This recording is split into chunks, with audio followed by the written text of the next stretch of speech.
नमस्कार, मेरा नाम है पीयूष चिलवाल और आज हम खास बात करेंगे कांग्रेस के उम्मीदवारों को लेकर के। रामनगर नगर पालिका चुनाव में जिस तरीके से कांग्रेस ढीला ढवाली कर रही है और ग्राउंड पर कुछ ऐसा दिख नहीं रहा कि कांग्रेस के प्रत्याशी सीरियस हैं इस चुनाव को लेकर भी।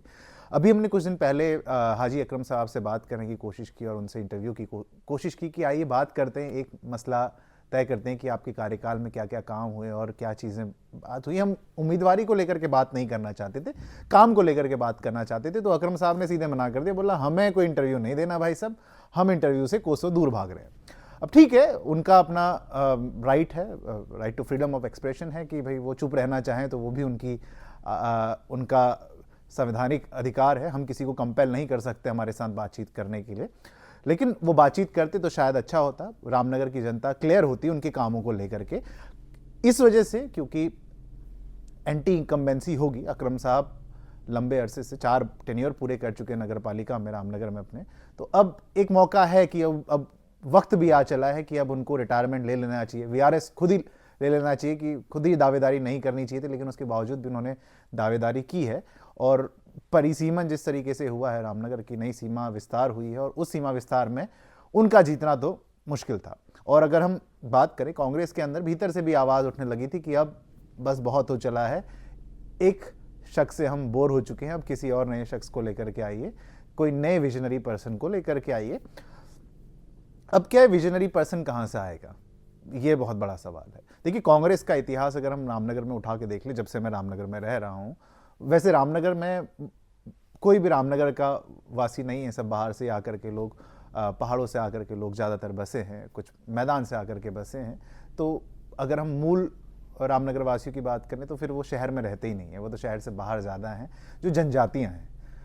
ये एक अलग चीज़ है, क्योंकि शहर रामनगर बहुत पुराना नहीं है, 1860 के आसपास का बसा हुआ शहर है। जो है हेनरी रैमजे ने ये शहर बसाया था, जो उस टाइम के कमिश्नर थे यहाँ के।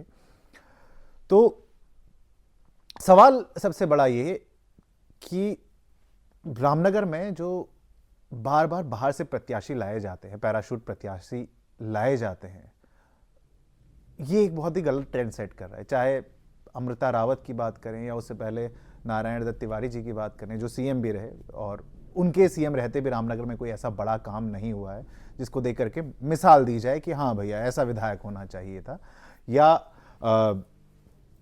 हम अमृता रावत की बात करें, कुछ एक कामों को लेकर के उनके कार्यकाल में भी कोई बहुत ज़्यादा परिवर्तन रामनगर की स्थिति में नहीं आया। और उसके बाद बात करते हैं कि कांग्रेस ने किस तरीके से बाहर से प्रत्याशी को यहाँ पर लेकर के आए और को सोचा समझा कि शायद विधानसभा में उनके लिए सेफ सीट हो सकती है, लेकिन मुंह की खाई है। चाहे 2017 के लोग विधानसभा चुनाव की बात कर लें या 2022 के विधानसभा चुनाव की बात कर लें, अब बाहर से प्रत्याशी को यहाँ लेकर के आए और वो यहाँ आकर के बुरी तरीके से हारे और बीजेपी विधानसभा की सीट सेफ निकालने में कामयाब रही। नगरपालिका में ऐसा नहीं हुआ है। नगरपालिका में स्थानीय लोगों को ही मौका मिलता है, तो बाहर का बंदे को मौका देने की बात ही नहीं होती।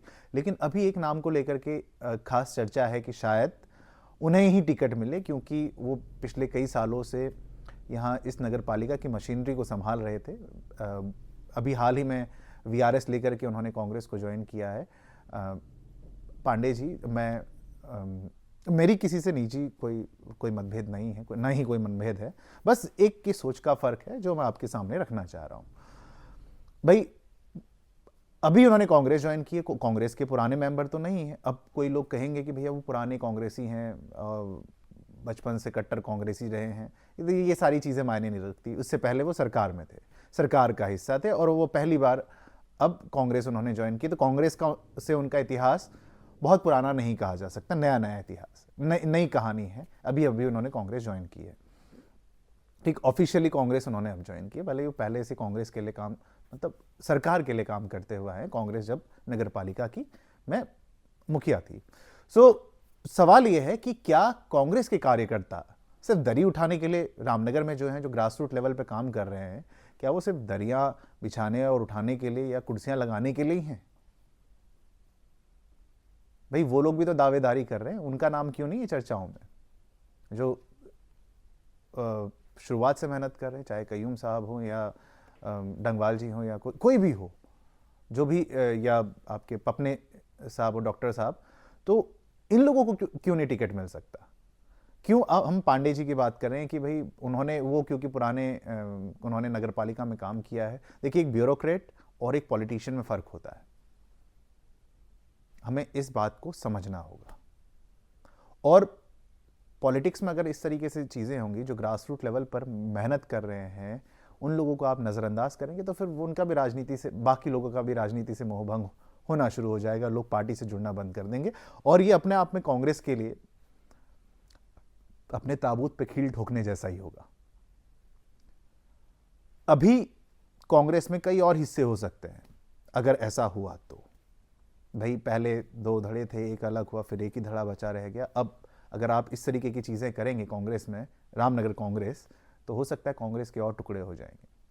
क्यों नहीं आपको स्थानीय जो पहले से आपका कांग्रेसी मेंबर रहा है उसको मौका देना चाहिए, जिसने कांग्रेस के लिए काम किया है, जिसने कांग्रेस के लिए दरियां उठाई हैं, बिछाई हैं, जिसने कार्यकर्ताओं को जोड़ा है, कार्यकर्ताओं को संभाला है, जिसने नेताओं का स्वागत किया है। आप एकदम से एक ब्यूरोक्रेट को ला करके सबके ऊपर रख देंगे तो ये क्या ये एक सही डिसीजन होगा? क्या इससे आपके कार्यकर्ताओं का मनोबल नहीं टूटेगा? देखिए, किसको टिकट मिलना चाहिए, किसको नहीं मिलना चाहिए, ये आपकी पार्टी तय करे। मैं सिर्फ एक फैक्ट की बात कर रहा हूं कि क्या कांग्रेस अपने जो कैंडिडेट्स हैं उनके साथ इस तरीके के चीज़ें अगर करेगी, तो जो अपने पार्टी वर्कर्स हैं उनके साथ ऐसी चीज़ें करेंगी, तो क्यों नहीं कांग्रेस खत्म होगी? और कांग्रेस खत्म होने के पीछे एक रीज़न यही है कि कांग्रेस ने पैराशूट प्रत्याशियों को बहुत ज़्यादा मौका दिया है और इसी वजह से रामनगर में कांग्रेस कमज़ोर भी हुई है। विधानसभा चुनाव में क्या ये नगर पालिका इलेक्शंस में भी इस बार रिपीट होगा, कांग्रेस रिपीट होगी? इसके आसार अभी तक की स्थिति के हिसाब से तो कुछ भी किसी भी ओर जा सकती है कुर्सी, लेकिन अभी तक के हिसाब से अगर कांग्रेस किसी बाहरी प्रत्याशी को लाती है तो हो सकता है कांग्रेस के अंदर टूट होगी और फिर कांग्रेस नगर पालिका से भी हाथ धो बैठ सकती है। अदरवाइज कांग्रेस अभी भी बहुत मजबूत स्थिति में है अगर वो किसी पुराने कांग्रेसी मेंबर के साथ सहारे इन चुनाव में जाती है तो। और भी बहुत सारी तमाम सारी चीज़ें हैं, तमाम सारी बातें हैं जो हम करते रहेंगे, सिलसिला जारी रहेगा बातचीत का। तब तक के लिए आप इस वीडियो को शेयर कीजिए अगर आप मेरी बातों से सहमत हैं, और अगर असहमत हैं तो भी आप कमेंट करके ज़रूर बताइए, अपना रिएक्शन ज़रूर दीजिए हमें, हम उस पर भी अमल करेंगे, आपके एनालिसिस को भी हम समझेंगे। तब तक के लिए आपसे विदा चाहते हैं, बातचीत बनी रहेगी। धन्यवाद। जय हिंद, जय देवभूमि।